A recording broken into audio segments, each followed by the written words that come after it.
ndoda kutanga kuziva vanhu zvakutanga nyaya yemaloya vane mari here maloya wakufunga kuti awanda akanaka ndochinje kutanga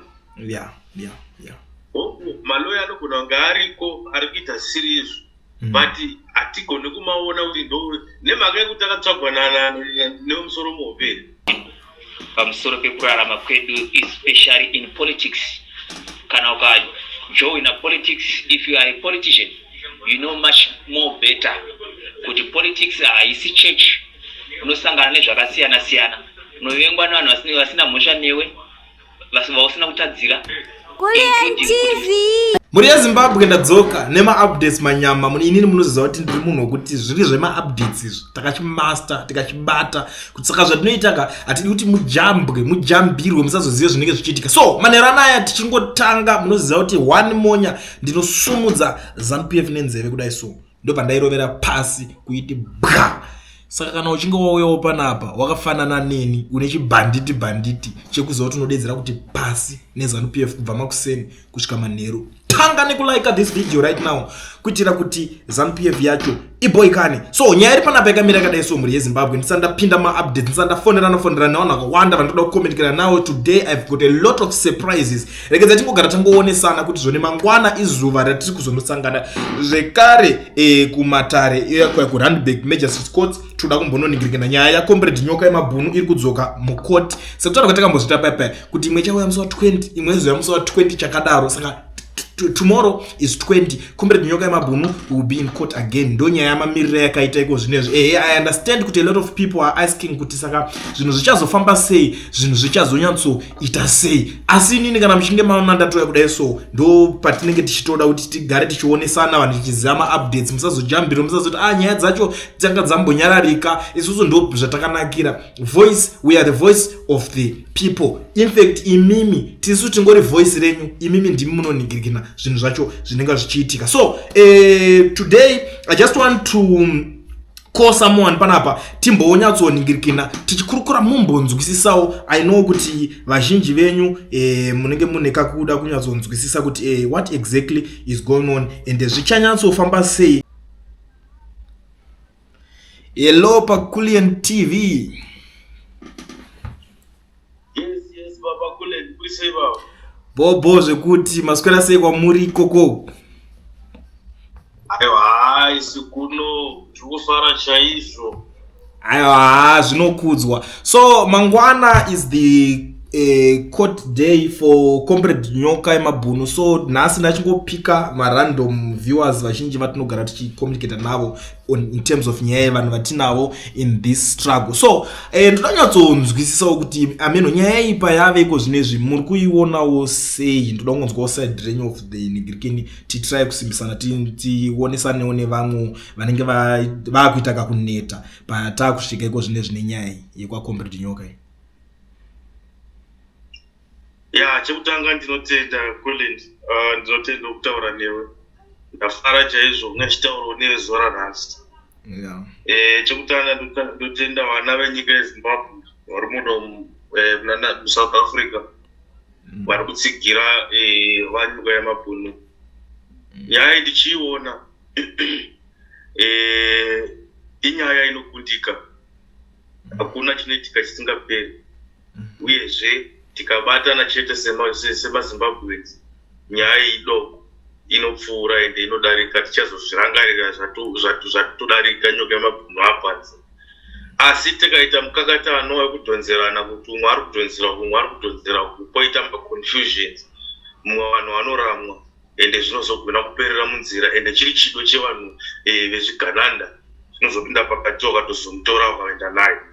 Saka inini hangu ndakazvitarisa nyaya iri kubuda zvakanaka ende tinobudirira.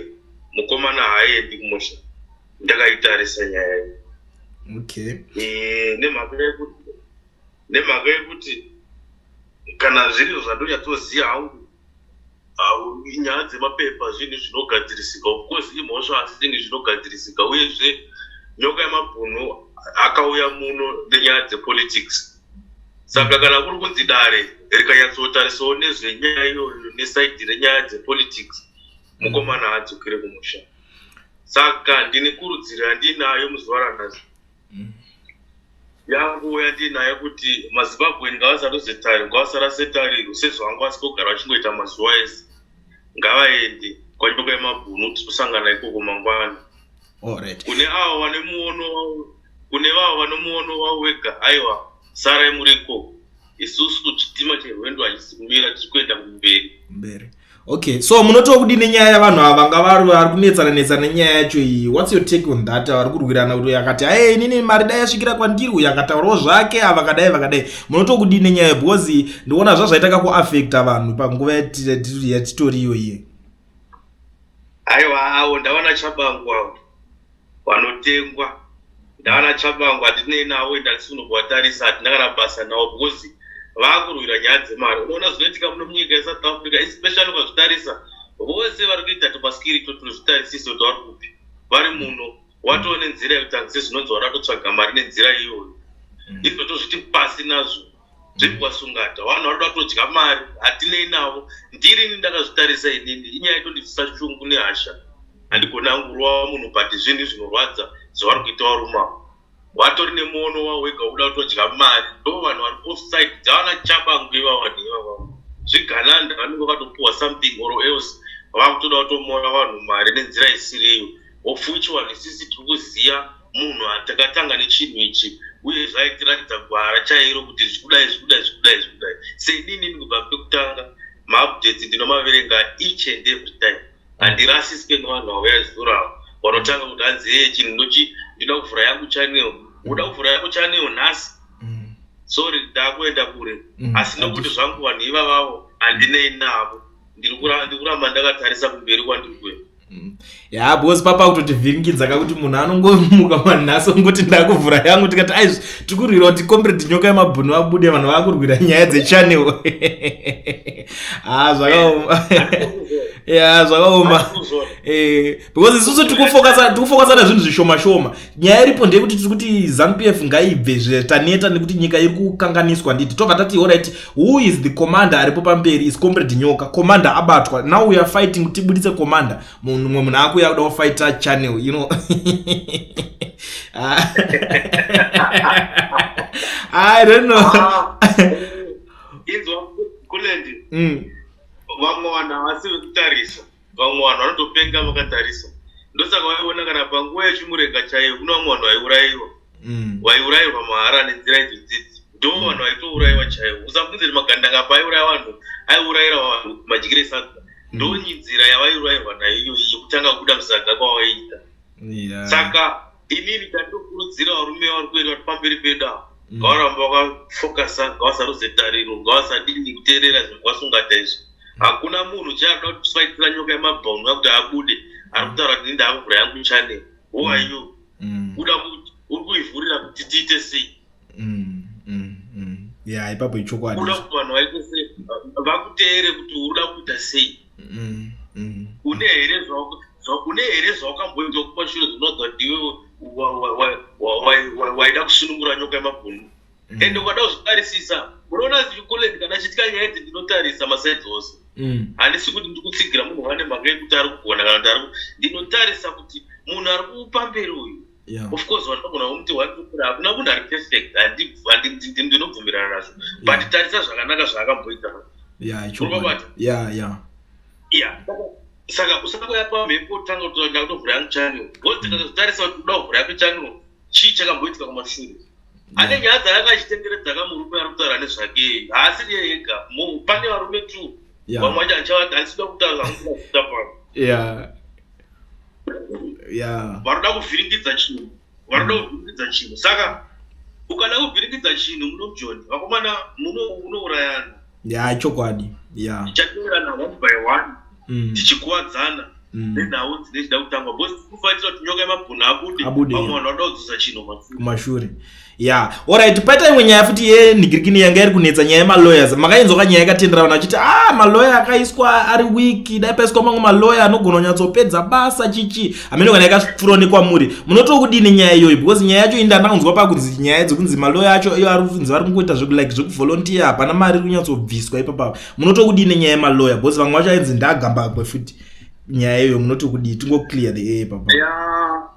Unoona nyaya yemalawyers vanhu nogona kunge zviri zvechokwadi zvinogona zvizokunyepa asi chinhu chandoda kutanga kutiziva vanhu zvakutanga nyaya yemaloya iyi vane mari here maloya yavari kufunga kuti ava ndakanaka ndochinji kutanga maloya anogona kunge ariko ari kuita sirizvo but hatigoni kumaona kuti nemhaka yekuti akatsvagwa nemusoro muhombe umusoro muhombe ndiregerere papa ndikazokutaura nezita bhuti ndikazokutaura nezita anozita senduka ndikamumaka handina kumumaka asi kungotaura musoro muhombe uyo ane nyaya dzake dzakawanda dzaanoita dzinotiratidza kuti aiwa chinenge chiganandawo asi chandikazoona manje yomusoro muhombe uyu munhu anotozvitsvagirawo mari nenyaya yesocial media saka anoda kutoita dzvene kuvanhu ndaramba ari on top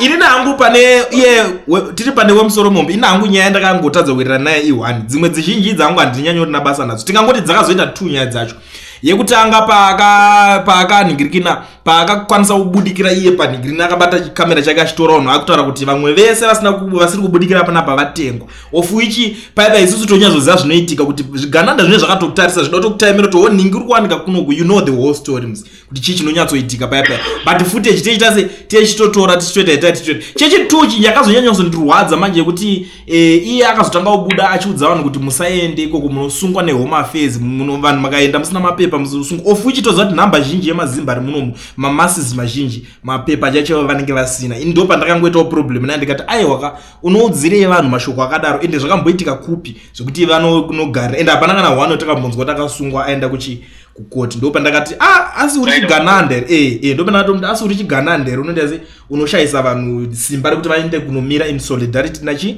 nakomrade wedu aiwa wemusoro muhombe akadya mari asi manje wemusoro muhombe haadi kunyatsoonekera kuti vanhu vazoona kuti ndakadya mari tinomuziya unhu wake imwe saidi andikada kugona kuti aonekwe nevanhu kuti aiwa munhu ari kugona kuita kuti mukanganwe kaugananda kayekaya achikahaidha kaugananda kake moita seasiri chigananda asi chitori murume uyo anototaura nevanhu vese vaitopiwa kana masenda akatotaura kuti handa mari airtime anopiwa uya handisi kumubaka aite basa rake handisi kumubaka asi mari dzema-airtime aiwa anozotumirwa hai dzaanopiwa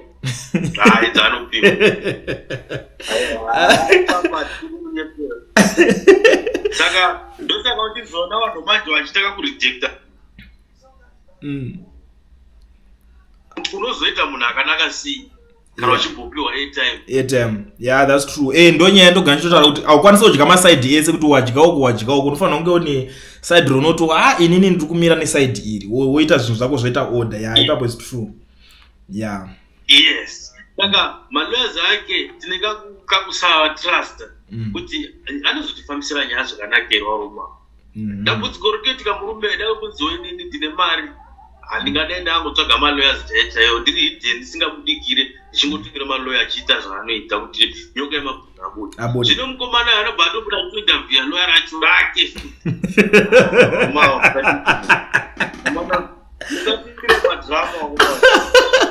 hadzi anobva interview loya rake ukambozviona kupi oritsvaga waya uri interview oritsvaga orisa pambeko uzobvunza zvafamba sei loya rangu zvafamba sei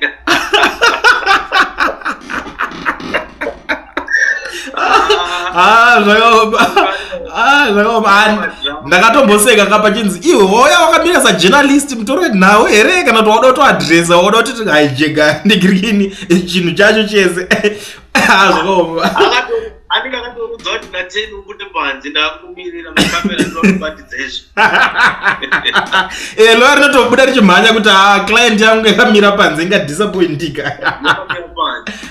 zvakaoma wemusoro mumba asi manje ndinoda kumupa chenjedzo kwaari kuti unoona zvinhu zvenyika izvi mangwana nekutsamwa kwakaita vanhu nekugumbuka kwakaita vanhu usaone handiti wanga wari palasti koti ndakunonzi wakaona chemberedza iripo vanhu chikuru vaivi pakoti vanhu vaya vapengi that's true Yeah, that's true. Saka ukaramba uchita nezvakadaro uri kurwadzisa vanhu ende ukaradzisa vanhu makumaro uchaita zvekudongorera kuti wakachena here Yeah. utya kufamba Wow, utya kufamba. Icho kwadi.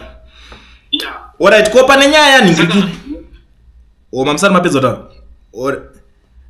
Saka ndikuti pane nyaya dzakafana nedzidzika hamana ngationei wemusoro mombe pamuchazoona mapararire anozoita kumbe asi kuti amwe anofa asi ndikuti zvaanozogona kuzosangana nazvo hazvizozvobva kupo zvimwe zvinhu ndozvongosiya tifambe zvakanaka itiro munhu ari mukati usazomusungirira sezvinonzi ndiye akatadza chitikana kuti akatadza here aikuda ndozvatiri kuda isu kwete kuramba uchimusikirira. Yeah. Alright, tiri panyaya iyoyo yaningirikina handiti toda kuti tiite something titaure zviri balance. Pane nyaya ya comrade Geza, mona nyaya iyoyo yakanetsa and it's too sensitive. In most of the times handinyanyodise kuda kuitaura mune zvayo stereki pamusoro penyaya yanyoka yemabhunu. Vainzi ko why vasina kubudawo vachitaura nezvemukomana ende vainzi ivo neinfluence yavainayo handiti semunhu wokuti vaita se vaishandidzana musi wa 31 everyone vakazviona kuti chachiri chinhu chakabatanidzwa chinhu chechi handiti kunzi neinfluence yavo mukomana angazosvika pakunetsekanawo nemari here yemalawyer chinchi vainzi ko why comrade vasina kubudawo vaita se vachingoti alright ngatichibatanidzira mukomana mari kana kuti tiorganizire mukomana malawyer because nyaya yemalawyer yakatoonekwa kuti hakuna tikangoti hapana hand yakaonekwa vachipa kuna nyoka yemabhunu munotiwo kudii nenyaya yacho iyoyo? Unoona zvinoita struggle struggle ungabva wabuda achiti aiwa mukomana tobuda takutomutumira malawyer takumupa mari this is struggle ukona ndine kavolunteer ndakuda so handisi kuexpecta kuti kana ndasungwa ndibatsire nevanhu. Alright, yeah. Alright, kana uexpecta kuti ubatsirwa nevanhu ko vanhu vese vakatanga kusungwa uchabatsirwa nani kana iwe uchisungwa kuti uzobatsirwa nevanhu kana struggle yakuomera waiswa mukati ndozvinoita struggle izvi unotombosungwa otoshaya nekuchoka wotofungidzira zvakaoma uri kuona vesana nachibana navheriwa nanababa chiwenga anani vakatombosungwa vanhu ivavai kuti wazofunga kuti ndakuenda kuhondo vakafungidzira kuti warasika kuti waraswa wari mukati asi pavakabuda nechinhu chimwe chete kuti nindakuenda kuhondo saka ndozvinoita struggle saka vanhu ngavasanyanya kutarisa baba aningiri baba Geza kuti dai vate zvakati orati kwakasungwa 140 vanokwanisa here vese kuvatsagira malawyer vari 41 ndozvakuruzama kuda kuti tauri nevanhu saka ndozvinoita struggle you must be able to strong you must be strong ukave strong zvinhu zvako zvese zvinofamba zvakanaka usatarise mumwe munhu kana uchiita chinhu ita kuti ndiri kushandira nyika yangu ndoda kuti nyika isununguke usazoti ndikutarisira kuti hanzi baba Geza uchaziva kuti ndisunungura nemhaka yekuti wasungwa hakuna zvakafana nezvoko ivo baba Geza wacho vakasungwa vanobatsirwa nani ipapo ichokwadi saka ini ndikanga ndasungwa ndifana kutarisira vanhu kuti vanhu vanibatsira asi vanhu vanofanira kuzoona kuti murumoyo nebasa raibata unoda kuti uzobatsirwa nevanhu kudiwa nevanhu ndozvinoita kuti uzobatsirwa kwete zvodzidze masi tikubatsira ipapo hamanyatsoaka vanhu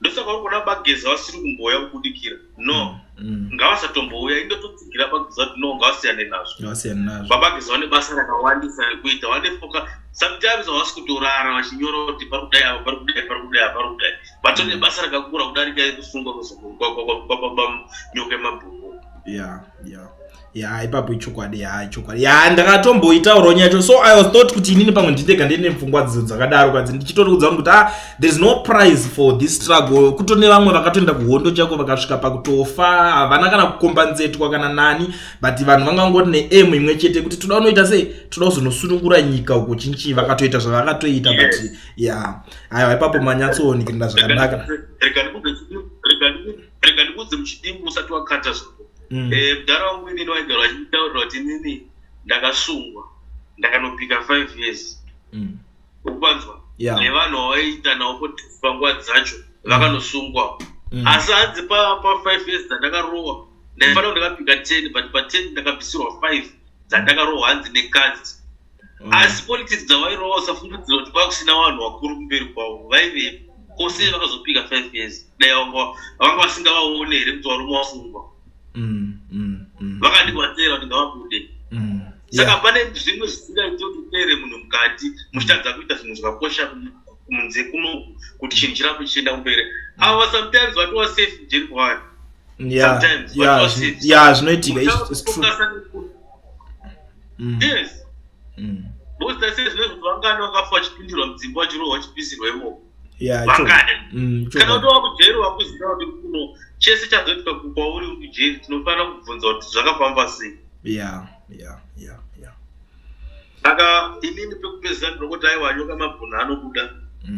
Anobuda achabuda ende zvichaita nenzira yekuti maZimbabwe anakuratidza kubatana ende ndinotenda kunowa kumberi. Chinhu ngavaramba vangochiti chinhu chibude nezvakanaka. Nyoka mabhunu chokumuda kunze ende akabuda kunze tichafa. Yeah, mabhunu nangu ndikato pachezvangu inini ndangombodzidzoziona nangu naye.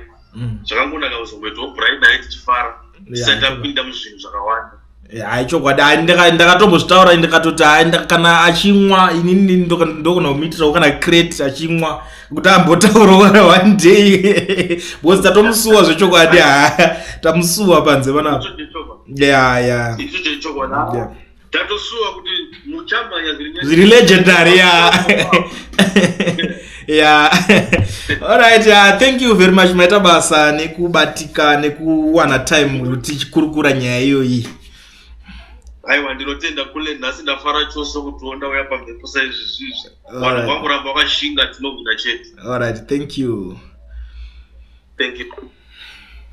Right, muri Zimbabwe ndo ningirikini yatanga tiripo takakubatira. So ndisati ndadisappear panapa regeza ndingokugara ndakukuzivisai kune vagari vemuSouth Africa muzimba usina work permit kana study permit ushida registerwa company obvavurwa FNB business account mazono zva easy pane vanonzi ve education research ana mukoma Owen vanozvigona anokuregistera company okuvhurira FNB business account uri koko chekungotumira ma details nekamari wombijana ende mari yacho yakachipa ndisikuzotaura kuti imari but please guys musasaswire muchikumbira mabank account evanhu munovharwa batai Owen auya nechirongwa chakatrena chirongwa chinoita kuti uri kwauri ikokoko zvinhu zvingokufambira so ukangoitawo account yako yeFNB business account ende unoziva kuti tumari especially uchienda kubasa hapasina zvikunzi hey daily limit unongosvika zvingotora mari yako yakawanda ende foreign currency unoona kutoiwana futi unoziva kuti chidhiri cheforeign currency chimweka unoona kutoorder zvinhu online mabenefits ihopo contact Owen iko zvinezvi akwanise kunge achikuitira wokuvhurira FNB business account woregisterwa futi kacompany kako paside zvinhu zvako zvakutokuenderera kumberi zvamanje Owen ishasha pakuita zvinhu izvozvi.